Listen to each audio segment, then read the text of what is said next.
the 10 principles that govern, at least that I'm aware of. There may be more that will come out today and in days and weeks ahead. But here are 10 principles that I have in the introduction that guide how I look at therapy.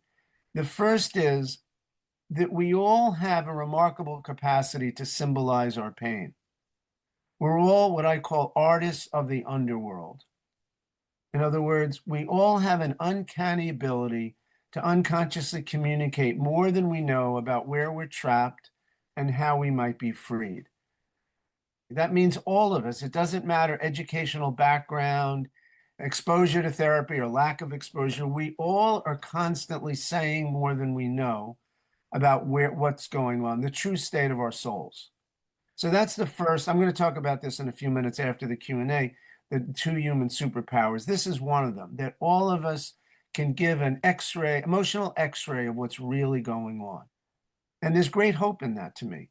Second, we all have an ability to hear much more than we realize. When we employ what the psychoanalyst Heinz Kohut called empathy, by which I think he meant understanding someone from within their frame of reference, not our frame of reference. I'll have an example of that later, of a story of a man that I worked with for many years. When we do that, when we empathize, we can hear the reality of people's experience, but actually two things: the reality of their suffering that may be hidden, and the reality of their hidden talents and abilities. So it's both where they're suffering, where they may be stuck, and also resources they don't even realize they have, what Jung might call the positive shadow. Not just the negative hidden stuff, but the positive potential aspirations we don't even realize. So those are the first two principles in this book. The third is we're all capable of learning how to read the unconscious, to decode the unconscious meaning of what we're communicating. It takes time, it takes practice, it may take some teaching, but we all can do that. Four, this is actually a principle from the same George Atwood. He calls it the incomparable power of human understanding.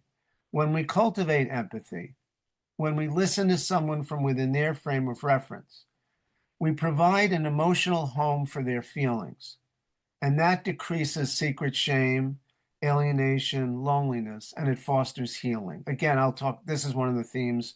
A few of these themes I will talk about in greater length, but I want to just lay the themes out right now. So if you reverse engineer some of the best contemporary writing on psychoanalytic writing on trauma, I think one of the key things is that what makes difficult experiences traumatic, painful, difficult experiences traumatic, is an absence of an emotional home for one's feelings. So when you provide an emotional home for one's feelings, the formerly unbearable may be able to be bared. It doesn't mean it's fun. It doesn't mean it's easy. It doesn't mean it's not agonizing. It doesn't mean you don't feel torched, alienated, alone, sad, bereft, incapable of going on. But it means that there's a space that's opened up in which something else over time may be possible. So this is crucial, providing an emotional home for people's experience. What I learned, especially in work with a man labeled paranoid schizophrenic who a psychiatrist sent to me, what I learned in working with him for 10 years was there's always an emotional logic what people do. There's always an emotional logic. We don't realize it, but I think when we don't realize it, we haven't gone deep enough empathizing with their life. But if we do an emotional logic to the whole thing, I haven't found a better word than logic. I don't love the word logic. It sounds too impersonal, but there's an emotional meaning to what they're doing, and it makes sense if we go far enough. It doesn't mean we're exonerating them from bad behavior. Each move, I understand it. And I have empathy for what I think happened to him. I think he was deeply traumatized, and he doesn't know it, and most people don't know it. But that doesn't exonerate moral accountability. That's a separate matter. But we first need to see the emotional meaning and make sense of what people go through. Instead of, I don't like that, they're bad. That's easy and that's cheap, but it doesn't really get us anywhere. And that's part of what's going on in the culture. Each side just vilifies the other, and there's just no attempt to understand anything. Okay, next principle. Our symptoms are our teachers. They're silent memorials to our unwitnessed pain. So in my own life, my guess is in your life, where you keep like what we used to call a broken record. When you stay on the same groove and you go over it and over it, pick the wrong kind of friends, pick the wrong kind of relationships, can't declutter, go to sleep too late, too much substance use, rage too frequently on the road, whatever it is, remember that you're still part of the human community and that all of us have sort of secret areas of difficulty. And often when there's a repetitive secret area of difficulty, it is because it's a memorial to something important that no one has seen. Back to the earlier points, nobody is seen or witnessed or validated. And when someone sees it, witnesses, and validates it, it opens up something very different where we may be able to relinquish our tight grip on it. So this is very important. Our symptoms are our teachers. Often we have a knee-jerk reaction. I'm studying jujitsu, and I got frustrated the other day how I did in class. And when I was driving home, what's this frustration about? What's underneath the frustration? Why are you frustrated? Whatever comes up, whatever is a symptom, it's a teacher. And if we look at it that way, it shifts. Instead of vilifying ourselves, we see a new direction to open up and learn and grow. In therapy, Masood Khan, an Indian-born British psychoanalyst, talked about we need to cure the patient of their practice of self-cure. So practice of self, I think most of us have at least two issues. We have the earlier trauma or wounding or losses or being invisible in our family or being attacked in our family. We have all that. And then as a child, we fashion makeshift solutions to cope with that.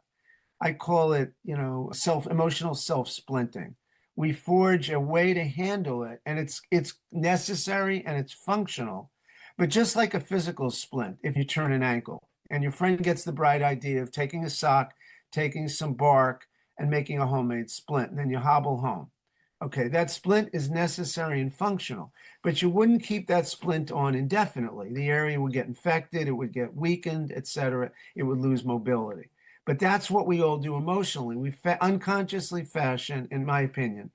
And please treat my remarks, whenever I teach, I try to remember to say this, treat my remarks as footprints of my journey. They're not blueprints for yours. You may have different experience, and that would be wonderful. They're just what I've experienced in my own life. Someone years ago said to me, "Are you nervous when you speak?" And sometimes they're large audiences, they're 400, 600 people. And I go through a process of nervousness beforehand. I had that last night and today. I'm always like that. It's like a athletic contest, and I have to get psyched for it, and I'm nervous that I don't know enough, or it's not going to be clear enough, or people will be disappointed. So I went through my usual craziness last night and this morning. Now I lost why I was saying that. Emotional splint, cure the patient of the practice of self-care. So we have two issues. We have what we struggled with, and then we have the thing that we fashioned to cope with it. And most of us don't see that. We don't see that the way we tried to cope has become a problem. Let me give 2 or 3 examples. So one feels unloved, and they learn to sense the needs of the other, accommodate the needs of the other, or they learn to be a great caregiver, which is a wonderful quality. It's rewarded in society, and it may leave them out.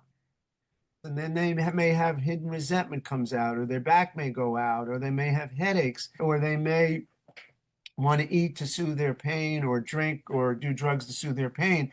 The real issue is the underlying injury, not the way that they tried to manage it, but the way they managed it, that what I'm calling the emotional splint begins to get in the way. So when I say we need to cure the patient of their practice of self-cure, what I mean is we need to see and remove the emotional splints that protected them as children, protected us as children, but now imprison us as adults. Next, I'm almost at the end. 7. The therapist to me is not a customs official. I'll also talk about this later. It's not a customs official who says, "Oh, I'm sorry, Mr. Rubin, this is too big. You can't bring this into the airport." We're not censors. We're emotional jazz improvisers who are grounded in the fundamentals of human development and the therapeutic process.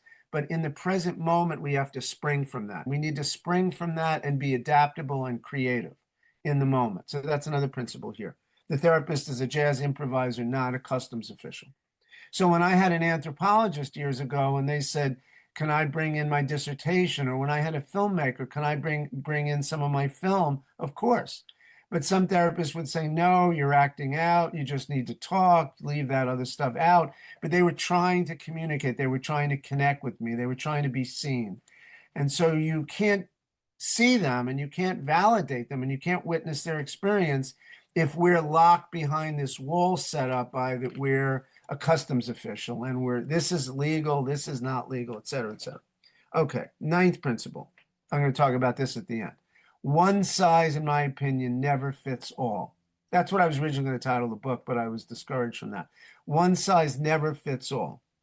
Because everyone is unique, I view relationships in the same way because every relationship is unique, every person is unique, every relationship is unique. It has to be individualized.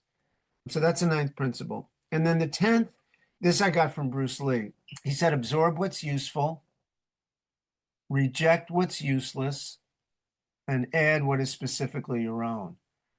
Absorb what's useful, reject what's useless, and add what is specifically your own. I love the third, especially because that leaves room for your own creativity. So there probably will be, and there'll need to be places you disagree with me, places that you're realizing something else. That's great. Trust that, go with that.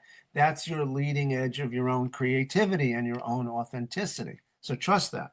So we need to utilize whatever fosters constructive change and healing in the therapist as well as the patient, including emotional connectedness and insight, action and creativity, meditation and conscious breathing,